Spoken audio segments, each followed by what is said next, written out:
పంటకు రైతు బంద్ వేసిండు. నీకు ఓఆర్ఆర్ లోపల ఉంటే అయ్యా, రంగారెడ్డి జిల్లాలకు అయ్యా, మేడ్చల్ జిల్లాలకు బంద్ పెడతా, పటాన్ చెరువులకు ఎగబెడతా ఇట్లా అన్నాడు ఆ కేసీఆర్ ఎప్పుడన్నా?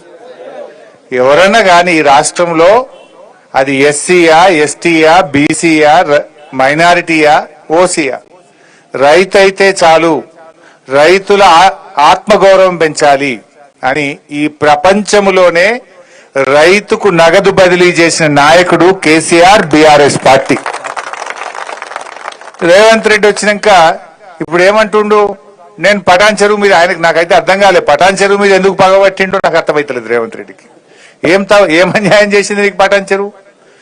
ఇవాళ పటాన్ చెరువు మీద పగబట్టినావు, రంగారెడ్డి జిల్లా మీద పగబట్టినావు, మేడ్చల్ జిల్లా మీద పగబట్టినావు. ఈ ఓఆర్ఆర్ లోపల ఇప్పుడు 2 లక్షల ఎకరాలకు రైతు బంధు ఎగబెడతా అంటుండ్రు. 2 లక్షల ఎకరాలకు రైతు బంధు కోత పెట్టిండు. మన పటాన్ చెరువు నియోజకవర్గంలో 22,000 మంది రైతులకు ఇవాళ రైతు బంధు ఇస్తలేడు. 22,000 మంది రైతులకు ఇవాళ రైతు బంధు అని మోసం చేస్తుండ్రు రేవంత్ రెడ్డి. నేను అడుగుతా ఉన్నా, ఏం తప్పు చేసిండు? పంట వంటలేదా? వచ్చి చూడు, మరి నాట్లు వేస్తుందా లేదా, పంటలు పండిస్తుందా లేదా వచ్చి చూడు. రాష్ట్రమంతా రైతులకు ఇస్తా అంటావు, మేడ్చల్లోకి ఇయ్యా, రంగారెడ్డి జిల్లాకి ఇయ్యా, సంగారెడ్డి జిల్లాకి ఇయ్యా అంటే ఇదేం పద్ధతి? ఇవాళ దీనికి సమాధానం చెప్పాల్సిన అవసరం ఉంది. ఇవాళ రేవంత్ రెడ్డి అప్పుడు ఏం చెప్పిండు? అర్రాస్ పాట వాడిండు. కేసీఆర్ 10 ఇచ్చిండు, నేను 15,000 ఇస్తా. కేసీఆర్ 1,00,000 రూపాయలు ఇచ్చిండు, నేను తులం బంగారం కలుపుతా. కేసీఆర్ 2,000 పింఛన్ ఇచ్చిండు, నేను 4,000 ఇస్తా. ఆశ చూపించిండు, అరిచేతిలో వైకుంఠం చూపించిండు. ఇప్పుడేం చేస్తున్నాడు రేవంత్ రెడ్డి? వచ్చినాక పెన్షన్లు పెంచలేదు కానీ ఇచ్చే పెన్షన్లు 1,00,000 మందికి కోత పెట్టిండు. 1,00,000 మందికి పెన్షన్ బంద్ అయింది ఇప్పుడు రేవంత్ రెడ్డి వచ్చినాక.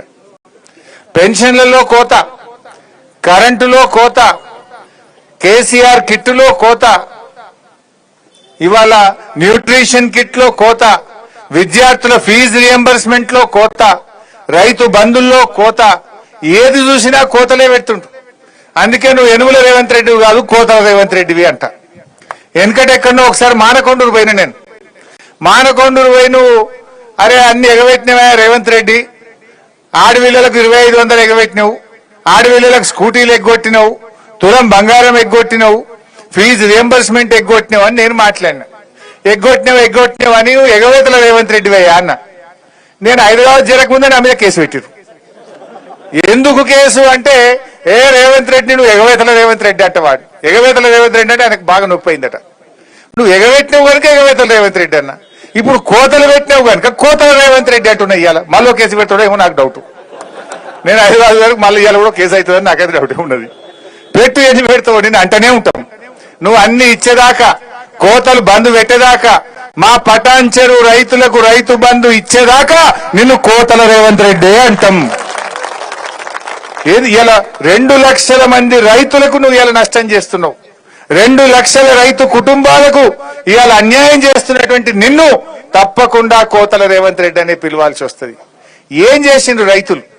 నువ్వు ఏం ఉద్ధరించినావు? అసలు రైతులకు కేసీఆర్ చేసినంత పని ఈ భారతదేశంలో ఎవరన్నా చేసినారే? కేసీఆర్ వచ్చినాడు పొద్దున్న దాకా 3 గంటల కరెంటు, దొంగ రాత్రి 3 గంటల కరెంటు ఉండే. దాన్ని మార్చి బాయికాడ కూడా 24 గంటల నాణ్యమైన కరెంట్ ఇచ్చి చూపింది కేసీఆర్. ఈ భారతదేశంలో రైతుకు 24 గంటల కరెంటు ఉచితంగా ఇచ్చింది ఒకే ఒక్క పార్టీ, అది బీఆర్ఎస్ పార్టీ, గులాబీ జెండా. ఇవాళ దాన్ని ఇవ్వమంటే కూడా నువ్వు మళ్ళీ మోటార్లు కాలుతున్నాయి, ట్రాన్స్ఫార్మర్లు కాలుతున్నాయి. నువ్వు వచ్చినాక మున్పటి లెక్క క్వాలిటీ కరెంట్ వస్తలేదు. ఇక రైతు బంధు కేసీఆర్ ఉండగా నాట్లకు రైతు బంధు పడుతుండే. రేవంత్ రెడ్డి వచ్చినాక ఓట్లకు రైతు బంధు పడుతుంది. అవునా కాదా? అప్పుడేమో పార్లమెంట్ ఎలక్షన్లు, ఎంపీ ఎలక్షన్ల ముందు ఒక్కసారి వేసిండు. ఇప్పుడు సర్పంచ్ ఎలక్షన్లు వస్తున్నాయి, జెడ్పీటీసీ ఎలక్షన్లు వస్తున్నాయని మళ్ళొక్కసారి ఓట్ల ముందు ఇప్పుడు రైతు బంధు ఎత్తుండు. నడిమిట్ల 2 ఎగ్గొట్టిండా లేదా? పోయిన వానకాలం ఎగ్గొట్టిండు. మొన్నటి యాసంగిలా మండలానికి ఒక్క ఊరికేసిండు, అన్ని ఊర్లు ఎగ్గొట్టిండు. అంటే రేవంత్ రెడ్డి నీ సంగతి అర్థమైపోయింది మా రైతులకు. కేసీఆర్ కరోనా వచ్చినా, కరోనా కష్టకాలంలో ఆదాయం లేకపోయినా ఆనాడు కేసీఆర్ గారు ఎమ్మెల్యేల మంత్రుల జీతాలు బంద్ పెట్టిండు, రైతులకు మాత్రం రైతు బంధే చూపించిండు కేసీఆర్. కానీ నువ్వు ఇవాళ